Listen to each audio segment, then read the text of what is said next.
먼 훗날 시장님 올림픽을 한다면 가정법으로 얘기한 거죠. 한다면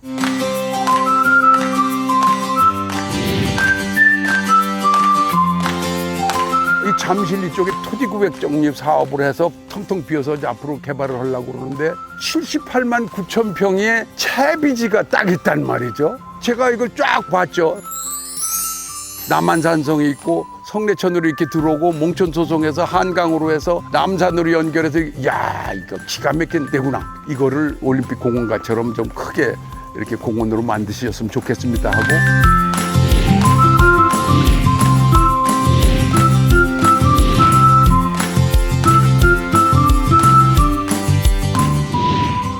정말 하늘이 도우사 잠실에 78만 9천 평의 채비지가 있었어요. 그게 남한산성에서부터 이렇게 성내천이 흘러서 한강으로 이렇게 들어오는데 몽천토성을 이렇게 해서 그게 78만 9천 평이 딱 있는 거예요. 이게 올림픽 공원이다. 여기에다가 시설을 넣고 풀어야지 되는 것은 거의 뭐 확실하다.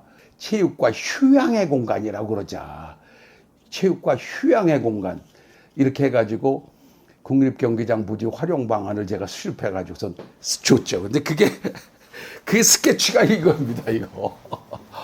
이거 참, 이게 이대로 됐어요. 여기, 요거 맨 위가 이게 남한산성이고요. 요가 기자촌 선수촌이 있고요. 요게 성내천이 쭉 흐르죠. 이게 몽천소성이고요. 여기 벨로드로미니 수영장이니 이런 게 있고, 파크테래요. 그래서 요게 평화의 문이고요. 요게 조금 요게 있는데 지금 이거를 이제 그려가지고 서울과 관계를 이렇게 그린 거죠. 이게 그때 그린 겁니다. 그래서 이게 스케치가 굉장히 중요해요. 말로 하는 것보다 이 스케치를 해야 돼요. 서울의 한강의 위치 보이시죠? 그래서 서울의 전체 구도하고 그다음에 이쪽에 있는 게 남한산성과 한강과 몽천소성을 잇고 그 사이에다가 기자촌, 선수촌 그리고 거기에 멜로드롬과 수영장과 뭐 테니스장과 이런 것들을 놓고 몽천소성 살리고 한 게 보이시죠?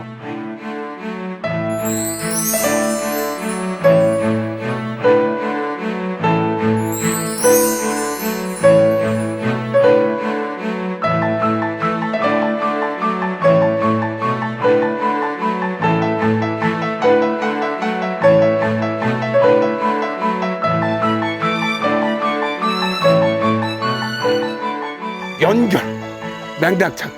요대로 됐어요. 국립경기장 이렇게 하고 그것도 올림픽 공원이 아니고 활용방안 구상 스케치 이래가지고 하는 거죠. 요런 것도 이렇게 여기 한강이 있고요. 요게 남한산성 그리고 요게 이제 국립경기장인데 몽천토성 그리고 여기 올림픽 여러 가지 시설들 배치 요렇게 한 거죠. 그다음에 여기 요런 거 요게 꼬물꼬물한 게 요게 기자촌 선수촌이죠. 이게 요대로 된 거예요. 그러니까 요런 거를 썸네일 스케치라고 그래요. 그러니까 맨 처음에 개념은 조그맣잖아요. 컨셉션, 애기, 유전자가 조금 보이지도 않잖아요. 그게 굉장히 중요해요. 먼 훗날 열매를 맺었을 때 그 생각의 씨앗의 모습을 그린 거죠. 썸네일 스케치는 생각의 씨앗의 모습을 썸네일 스케치라는 방법으로 한 것이 그게 굉장히 중요하죠. 그게 이제 실시 설계가 돼서 이렇게 또 발전이 되고 이렇게 발전이 되고 그랬음에도 불구하고 이때도 국립경기장 활용 구상도입니다. 이게 몽천토성이잖아요. 이거 한 마당이죠. 이게 벨로드로미니 이게 여기 있고 수영장 있고 여기 체육중고등학교 있고요. 여기 수영장 있고 여기 지금 평화의 문이 있고요. 요게 지금 요 자리에 파크텔이 있잖아요. 지금 올림픽 기념관 이런 게 다 여기 요거 있는 거죠. 그리고 기자촌, 선수촌 여기 있고요. 요렇게 산으로 해서 남한산성까지 연결하는. 그래서 사실 제가 늘 생각하는 녹지의 맥, 자연의 맥, 이게 강의 맥을 잡아서 서울 지금 숲이라는 데로 해서 남산으로 해서 창경궁으로 해서 그 앞에 종묘 이런 게 전부 연결되니까 남한산에서부터 북한산까지 연결되는 그런 여기서 이제 한 거죠. 그래서 국립경기장이라고 해서 이제 활용 방안이 이제 수립이 됐습니다. 그래서 이제 뭐 부지런히 이제 마스터 플랜 작업을 했는데 이제 올림픽 조직위원회도 이제 또 생겨가지고 그러니까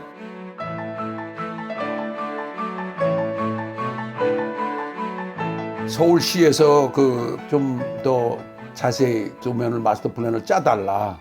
그래서 이제 짰는데 1,200만 원밖에 예산이 없다고 그러더라고요. 그래서 1,200만 원을 제가 받아가지고 그냥 돌려줬어요. 지금 뭐 점심도 제대로 못 먹고 그런 거 분명히 있는 건 아는데 그냥 경비로 쓰십시오. 완전히 돌려줬습니다. 100% 제가 돌려주고 그러고서 이제 했더니 이게 78만 9천 평 중에서 몽촌토성이라는 데가 한 10만 평쯤 되는데 이게 백제 유적지가 아니에요. 그게 그냥 단순한 흙더미가 아니란 말이죠.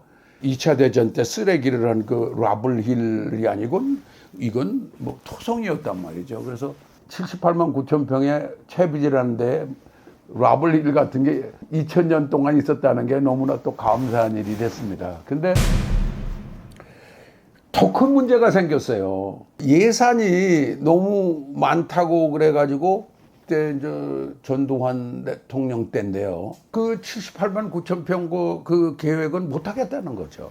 그냥 뭐 여러 체육시설이 있는데 장충 체육관 쓰고 뭐 권투를 뭐 이런 거 쓰면 되는 거고 한양대학교 그때 체육관이 있어서 그거 쓰고 서울대학교 관악산에 있는 것도 또 쓰고 수원에 있는 거 뭐 쓰고 뭐 이렇게 해가지고 기존의 체육관 시설들을 써가지고 올림픽을 하는 것으로 결정이 나고 있는 거예요. 그 내가 만들어준 이런 그 스케치 마스터 플랜의 기본 구상도 이런 것은 쳐버리는 거죠. 저는 확실히 안단 말이죠. 이렇게 하면 할 수가 없죠. 왜냐하면 서울에서 미국 사람들이 와서 무슨 권투 때문에 장충동에서 봤다. 근데 그 다음에 그 농구가 수원에서 있다 그러면 장충동에서 수원까지 어떻게 가죠? 스웨덴에서 온 사람들이 수영을 하다가 그 다음에 또 어떻게 갈 수가 없어요. 한 게임을 보면 그냥 끝이에요. 그러면 길거리에서 왔다 갔다 하고 뭐 쉬는 것도 없고 그럼 거기서 뭐라고 그러겠어요? 뭐 이런 식으로 저기 시설도 안 해놓고 올림픽을 하냐고 보고 분명히 그런 말이 나올 텐데 이게 뭐 엉망일 텐데 말이죠. 그게 큰일 났더라고요. 근데 그러니까 이런 때 또 이제 마음이 이게 동해요. 이렇게 그러니까 필링 동해서 이렇게 머리로 올라와 가지고 몸을 움직여야 돼요. 그래서 이거 이렇게 하면 안 되는데 제가 가만히 있으면 안 되잖아요. 이런 거 굉장히 중요한 모먼트예요. 그래서 가만히 생각해보면 누가 지금 이런 결정을 할 수 있는 거냐? 체육부 장관이 그때 이용경인가 하는 분이었을 거예요. 체육부 장관을 통화했더니 글쎄 그 점잖으시더라고요. 또 뭐 거기 좀 그 최장관 장군이라는 분이 뭐 그 시설 담당 그 장군이 계셨는데 글쎄 이거 뭐 예산 때문에 이거는 지금 대통령보다는 노태우 내무부 장관 이게 설득시키는 방법밖에 없는 것 같이 이렇게 제가 정리해 보니까 그래요. 이거 노태우 대무 내가 알지도 못하는데 이거 어떻게 하나 근데 어떻게 하나 무엇을 해야 되나? 이병기라는 내 후배가 비서실장이네. 전화라는 거야. 이병기 실장. 지금 이거 이렇게 내가 꼭 만나야 될 텐데 이 관계자들을 전부 내무부 장관실에 모아주면 내가 가서 한번 설명을 하겠소. 꼭 이거 좀 만들어 주세요, 이병기 실장님. 이병기 실장도 머리가 뛰어나고 말이죠. 근데 그분이 없었으면 이게 또 안 되는 거예요. 그래서 모아주는 거예요. 그 내무부 장관실로 오라. 그리고 일주일 후에 오라. 이런 거를 이제 준비라는 거. 이런 거는 이것에 한 네 배? 열몇 장을 딱 이렇게 들고 내무부 장관이 들어갔더니 뭐 이영경 체육부 장관 뭐 김용식 올림픽 그때 조직위원장인가 여러분들이 오셨어요. 그 배석을 다 하시고 계신데 몇 개 도면을 꺼내놓고 78만 9천 평의 그 경기장을 모아야 한다는 요지를 가지고 설명을 했죠. 그랬더니 뭐 질문이 조금 많이 안 나왔어요, 생각보다. 이렇게 안 하면 못 합니다. 그리고 이게 돈 걱정하시는데 돈이 남을 겁니다. 했단 말이죠. 그런데 질문이 딱 나오는 거예요. 노태우 내무부 장관이 이제 물어보는 거죠. 돈이 얼마 남는다고요? 얼마 남습니까? 이거 대답을 해야 되잖아요. 남습니다 그랬거든요. 남습니다. 돈 남습니다. 뭐 텔레비전 뭐 이런 거에서 다 다른 데 보면 이게 돈이 남는 겁니다.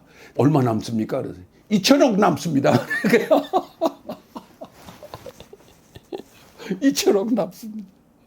아니 뭐 계산을 하시고 그런 말씀. 아니 그렇죠. 뭐 제가 계략적인 계산 없이 그렇게 말할 수가 있겠어요. 그 잘못하면 그런 거는 큰 문제죠. 그러니까 쭉 이렇게 계산을 해본 거죠. 그러니까 그 순간에 그렇지만 이제 정확하게는 할 수가 없잖아요. 이게 스키매틱스인데 그랬더니 좋습니다. 해봅시다. 나 이래가지고 아유 그날이 없었으면 큰일 날 뻔했죠.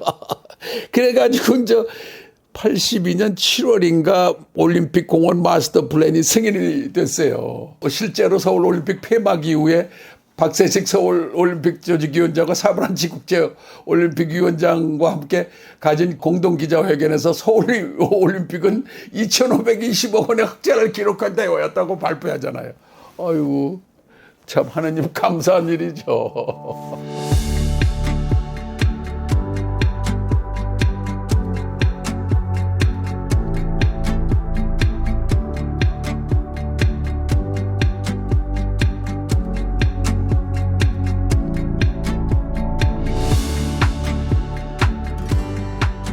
남한산성과 한강을 성내천으로 잇고 이렇게 하면서 여기 한옥을 내가 한옥을 좋아해가지고 여기서는 한옥식으로 해서 기자촌 선수촌 만들고 교육학을 내가 박사를 했기 때문에 이게 체육교육을 해서 여기 체육고등학교 이거 여기다 집어넣고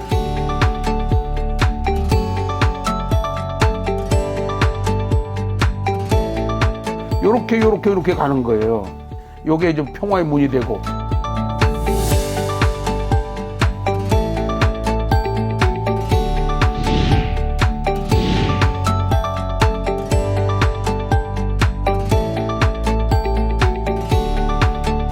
아니 이게 지금 저 센트럴 파크 아닙니까? 사실 얼마나 아슬아슬했는데요. 이게 얼마나 이게 좋습니까? 이게 10만 평이라니까 몽촌 토속만 해도 여의도의 10분의 1. 그 우리나라 뭐 탑골공원 하나밖에 없었는데 이렇게 큰 게 생긴 거죠. 그래서 그리고 한강에 고수부지 한 200~300만 마표가 생긴 거죠. 그걸 다 연결하라고 그랬는데 이렇게 돼버렸어요. 연결, 맥락 찾기. 이렇게 해서 사실은 남산이 보여야 되는데 이렇게 된 겁니다. 여기서 남산이 보여야 되는데 망한 거죠, 망친 거죠. 이걸 없애자고 한 사람도 있었지. 이거를 전부 없애가지고 여기다가 남산 타워 같은 걸 짓자고 한 그 도면이 있습니다. 그림 그려갖고는 그렇게 몰랐습니다. 그러니까 제가 뮤닉 올림픽에 라블힐을 보지 않고 그랬어도 제가 해야 되는데 라블힐이 있다. 이게 효과를 봤죠. 이게 역사다. 내가 늘 얘기하죠. 산맥도 살리고 강맥도 살리고 문맥도 살리고 이 역사의 맥을 살려야 되는 이렇게 좋은 일이 있는데 이거를 전부 그냥 토목공사를 해서 절토를 해서 평지로 만들고 거기다가 세운다는 것은 말이 되는가? 안 됩니다. 딱 그럼요. 안 됩니다. 이거는. 그리고 이제 건축가들한테 얘기했는데 그 건축가들 몇 사람들 서울대학교 교수 뭐 홍대 교수 몇 사람들이 맞다고 그런 사람들이 생겨가지고 그래서 살았어요. 이제는 증강현실로 즐기는 백제 왕성 몽촌토성이라고 나오잖아요. 이제는 뭐 모두의 몽촌토성이라고까지 나오잖아요. 이거 보세요. 이거 찾잖아요. 저거 봐요. 백제학연구소. 그러니까 서울이 뭐 600년 도읍지다 뭐 이런 식으로 얘기하지만 2000년 도읍지죠. 2000년 넘는 거죠. 그러면 뭐 로마나 파리나 다 비슷하게 되는 건데 이런 거를 없애자는 게 말이 돼요. 이게 여기 하남 위례성 아니에요. 백제. 근데 이거를 갖다가 조선 때 뭐 저쪽에 남산과 고기 그 조그만 고기를 했다고 그래서 서울은 지금 외사산이 있고 이렇게 됐는데 이게 서울인데 그것만 갖고 600년 도읍지라고 그러면 돼요. 2000년 도읍지죠.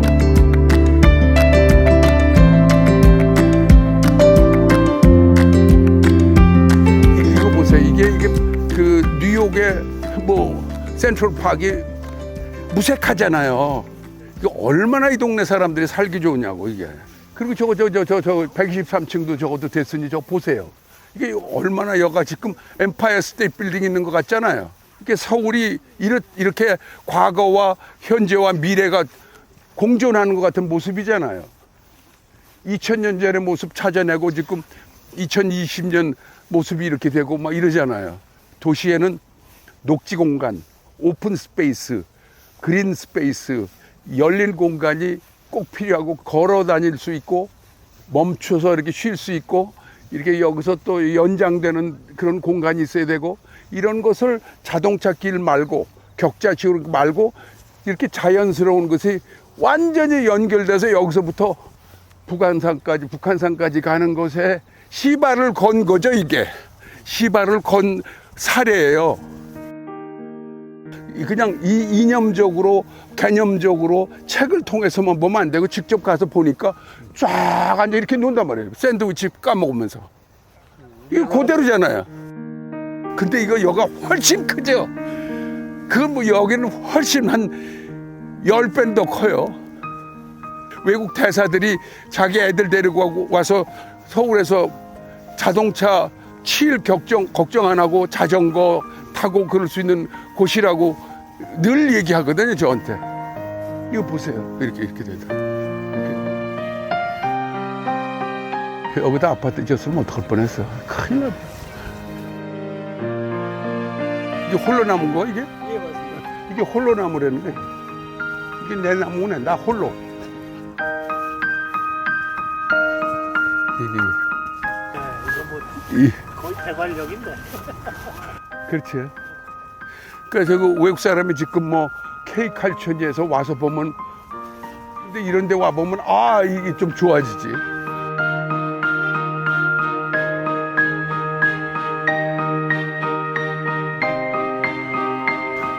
여기서는 확실하잖아. 남한산성. 그런 계기에 이렇게 했으니까 되지. 이거 따로 만들려면 못 만들어. 그래서 올림픽을 해야 된다니까 누구도 반대를 안 하는 거지. 그러니까 이렇게 해서 삥 둘러봤을 때 외사산이 쭉 이렇게 연결돼서 얼마나 보여. 여기서 청계산으로 해서 관악산으로 해서 저렇게 해서 덕양산으로 해서 북한산으로 해서 저 도봉산 저기 거의 보일까 말까 하네. 저기 보여. 인수봉 보이죠 저기. 몽촌 도성에서 전부 다 보이는 거지. 외사산이. 한국이 이렇게 산에 아름답다는 걸 다 보일 수가 있어. 근데 이런 데다 자꾸만 아파트를 이렇게 높여 지는 것은 옳지가 않다. 좀 깔아서 줘야 된다. 도시 형태론에, 도시 공간론이라든지 이런 거 보면 안 된다. 어떻게 보면 그리드죠. 불교에서 얘기하는 그 탐욕. 이걸로 그냥 이렇게 되는 거예요. 그냥. 그러니 이거 백제 때 이런 거 안 싸줬으면 올림픽 때 멋있게 못 하잖아요. 한강이 여기까지 왔으니까요. 원래.